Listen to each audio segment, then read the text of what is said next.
I have been a very, very silly boy. So, I put together the carburetors, and most of it was me saying, "What the fuck is that? Well, what's that?" And then putting something on, taking it off, put it on, put it on, take it off. Eventually got them all together, as you can see. And they do the job, although I need to change these caps around, I think. So then I put them on the bike and thought, right, let's start it. Got fuel in it, whatever.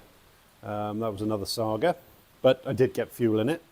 And then nothing was happening. Bike turns over nicely. And when I can hear thump, thump, thump, thump from the exhaust. So I believe it's getting compression, good compression or good enough. And when there's a sheet or covering over the inlets, or over the inlets on the carbs, and I press the starter, you can see in time the sheet being sort of sucked onto the inlet. So that's good. So the engine isn't seized, at least I know that. The weather's nice, rain, wind, cold. And so today's a good day to do electrical problems. I thought there was an electrical issue and no spark was getting to the coil packs, or no power current was getting to the coil packs at all, which you've got the battery, goes up to, or through the ignition, the key and the button, through a couple of different sort of cutouts, like for example the side stand has to be down to start the bike. There's a switch on that, there's a couple of switches, blah, blah, blah. Goes to a CDI unit, which then tells the coil packs when to send a pulse to the spark plugs to spark. So it's like for timing, things like that. There's nothing coming from either the spark plugs, which I cleaned with fire, or the coil packs. And I was testing, going further and further back, further and further back. And then on a long drive down to Aberdare, I thought, hang on a minute, it's got an alarm on it. Is that alarm an immobilizer? I checked into it. I'm pretty confident it is. It's also wired straight into the CDI unit. So I think what's happening is the alarm slash immobilizer, which is not connected because I disconnected it because it was beeping, it was annoying, is the thing that cuts out the spark and stops it from being started without the fob being pressed. Problem I've got with the fob is there's no battery. So I have got a battery, it doesn't fit, so I'm going to try it. I've got the right ones on order, but I'm going to try and just put it on and put some tin foil on it to, nice, just so I can press the button and turn it off. Then, once I know I've got spark, I can put the carburetors back on, rig up a fuel tank again, and see if it'll start. So first things first. God, there is literally puddles on the floor. First things first. Over here, there is this, which has to be connected.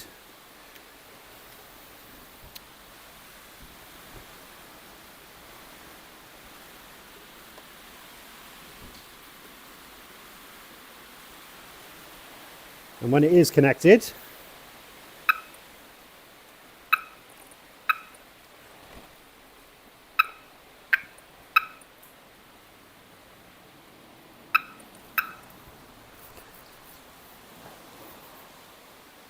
there should be a little LED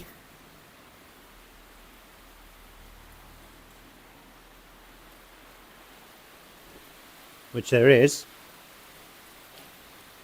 that goes up through the side fairing, so you can see that the alarm's on or off or whatever. So we'll keep that to hand so we can see it. Take the plugs out of the inlets because we don't want to suck any of that in.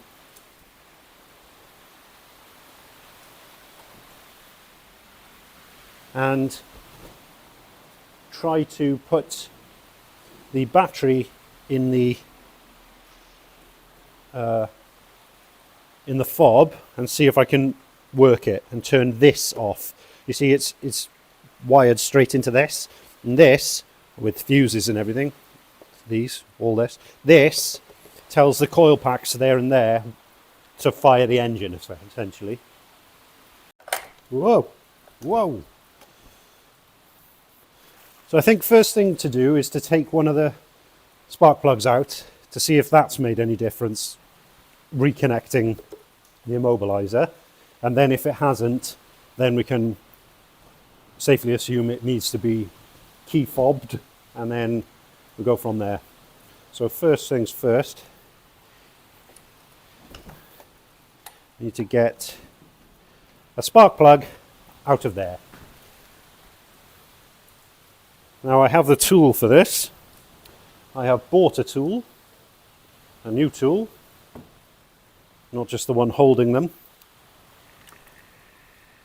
For a few quid, it's a T-bar thing, and hopefully this is a bit softer so it actually pulls. Sorry, I'm not explaining that very well.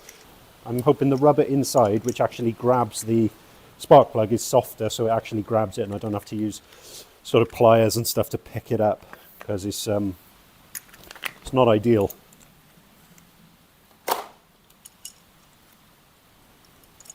So this is the one I was using, and the rubber inside is, I don't know, it's just not ideal, whereas that one might pick it up a little bit better. I think they're the same size. 10 mil. No. We'll see now.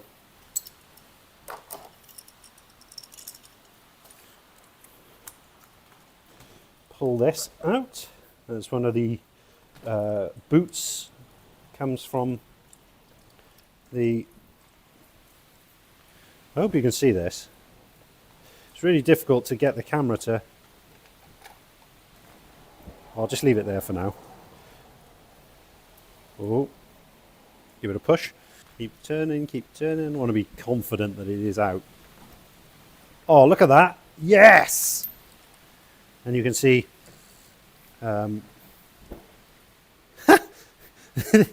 thing is pulled off the end of that.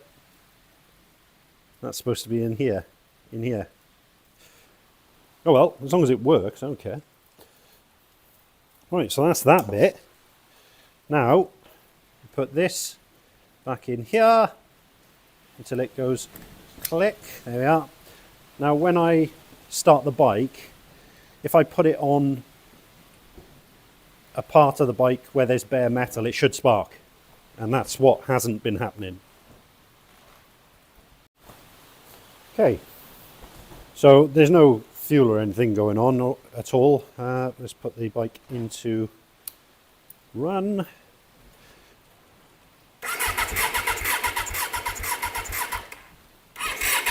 Oh my god, there's spark. I just saw spark. Yes!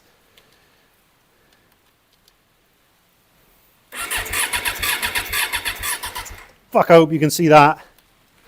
Woohoo! Yeah, boy!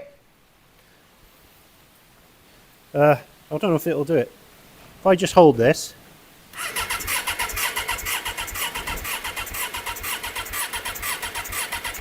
Oh, yes! That's a cracking spark! Come on! I now am going to put the carburetors back on, link up the, whatchamacallums, the throttle cables. I'm going to link up a little fuel tank, and normal service will be resumed. Okay, this could be it, ladies and gents. This could be it. Let's pull that out.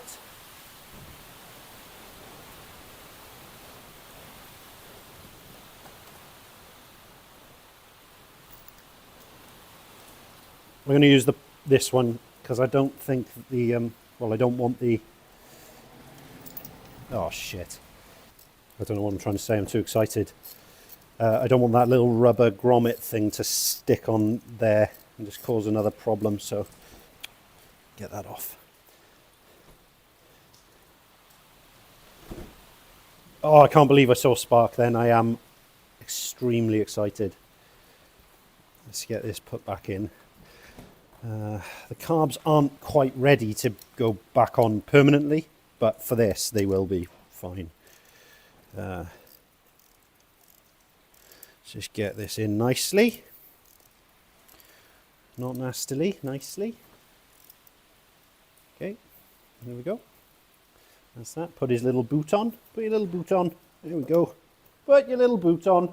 Cabs. Got to have cabs. Right, this is the bugger. When you're doing this, I don't know if these throttle cables, easiest to put them on before you put the carbs on the bike, because they are murder to get on. Murder. Open and close. Open. Yeah. Close. All right. The other problem you have when you're putting these on is obviously the size of them. They're a bit of a pain, and so one cable has to go here, around here. This is the bracket which holds these two metal bits here, and they go down. One goes around here, and then the other one you have to turn and open so that the throttle butterfly valves are open. So it's a real fiddly pain in the arse, but so they go on like that. So I did have them on before, and the throttle cables weren't properly situated. Situated. There we are. Right. So. The problem you've got to keep them.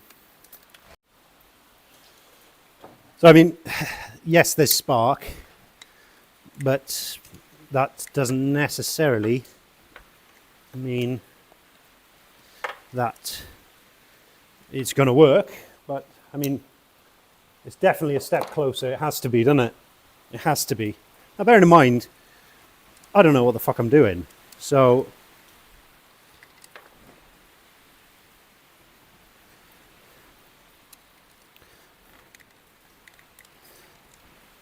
Oh, that's too big now. I've got, it's a bit precarious, this. It's like, you know, brand new, cleaned and everything like that. It's like 350 quid's worth of carbs there. What's that, a 12? It's going to be a 10 mil spanner, isn't it? Of course it is. Of course it is. Oh, everything's so wet. Oh dear, oh dear. You need like picks and little hooks and everything to try and get these on. It's a real pain in the arse, to be honest. But let's turn that off for now. So if we go that way, should be able to, there we go, get a bit of throttle action going on. If I could hear this bike fire today, I mean, literally my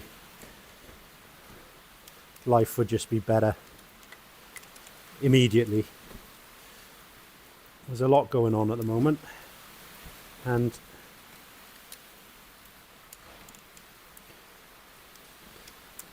I mean, not just with this bike, but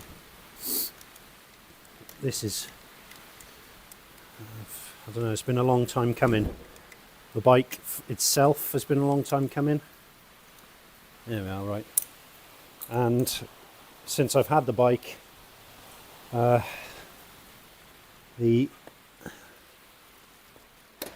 hearing it run has been a long time coming. God, these are fucking jammed now. Christ!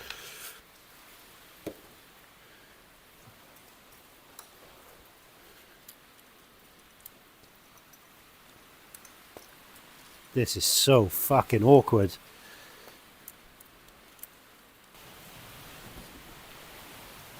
fucking impossible. Okay, new plan. Fuck the throttle cables. I've tried for 25 minutes to get them on. I don't need them on to put my hand under there and open the throttle if needs be, or open the butterflies. It's a bit annoying, but I think I'm just going to get the carburetors on, and we'll worry about that a bit later. These have got to come back off because I've got to lock tight the screws and things anyway. So we're going to warm the rubber up and try and slot them in. And the reason you warm them up is because it's really difficult to get on, actually.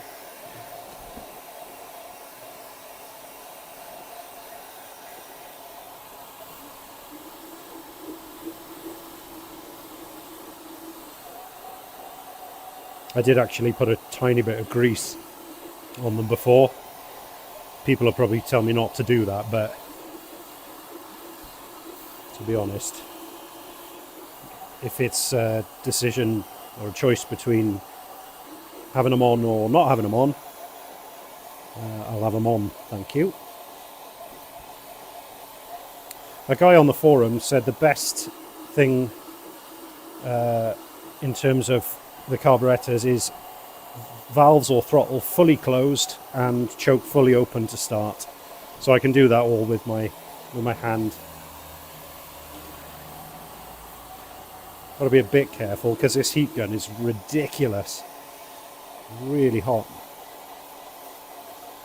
And when you heat these up, it just gives it a little bit more pliability, less likely to rip something and more likely to get the carbs to pop in. They sort of pop home, if you like. They're a bugger to get off again, but it's not the end of the world, is it? It's a case of running a bike or non-running bike. Again, we take what works, don't we?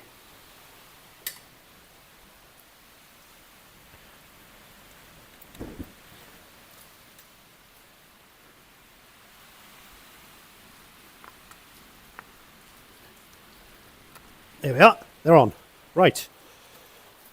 Fuel is delivered to the carburetors through this little T-junction valve thing, through this pipe here, which comes from the fuel pump. Fuel is delivered to the pump via this knackered old tube here, which would originally have come from the fuel tank. So let us connect it. I've lost my fuel somewhere. Oh.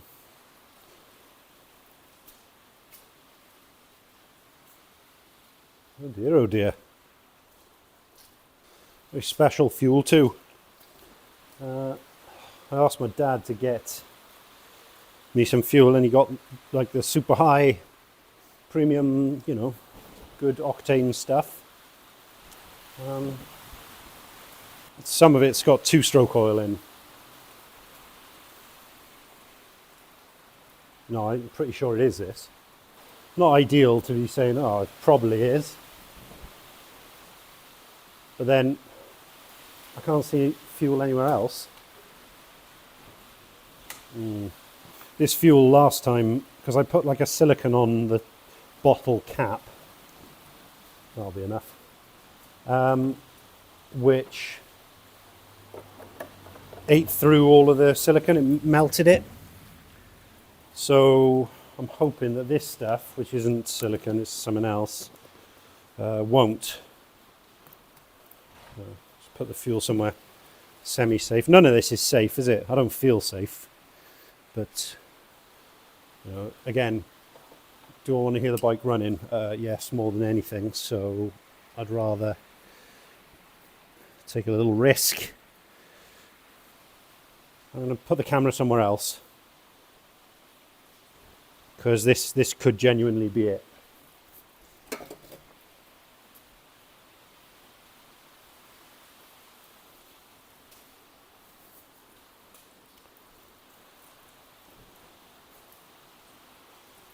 So we've got carbs, fuel, no cables attached. We've got spark, we think.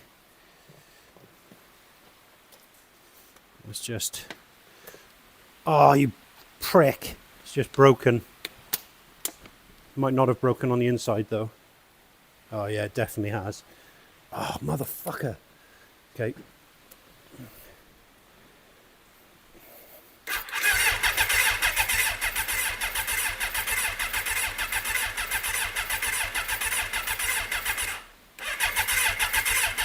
Okay, so let's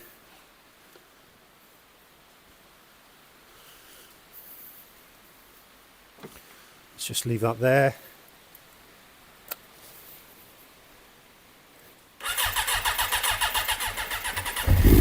Ah!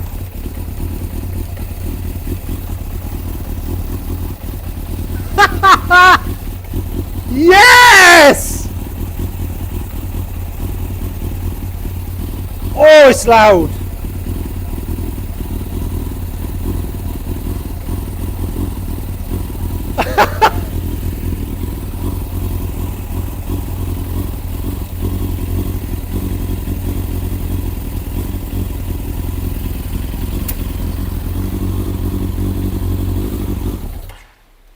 Okay, that's when I let go of the choke.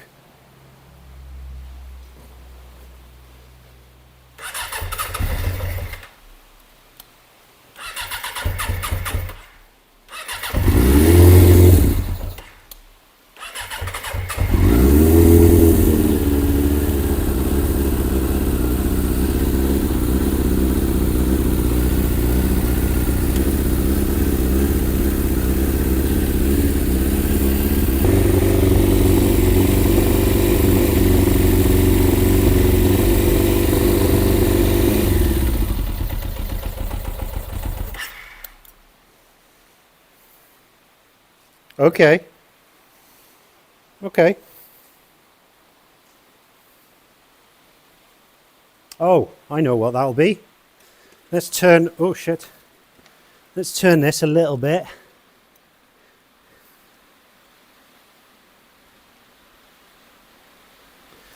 I don't know how much to turn it.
One step closer.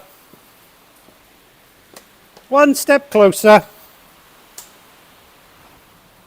Oh God, it's loud and sounds really fucking beefy.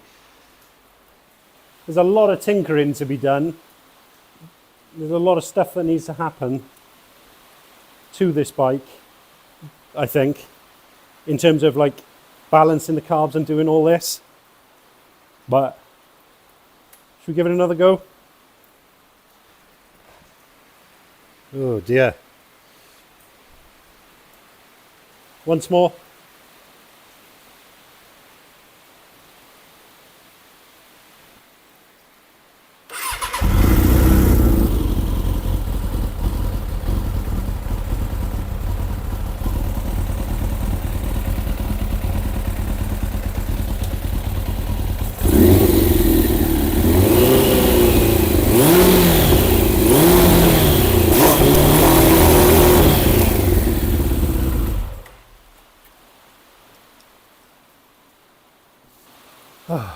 I mean, it wouldn't rev more than 5,000-6,000, but to be honest, I don't care at the moment.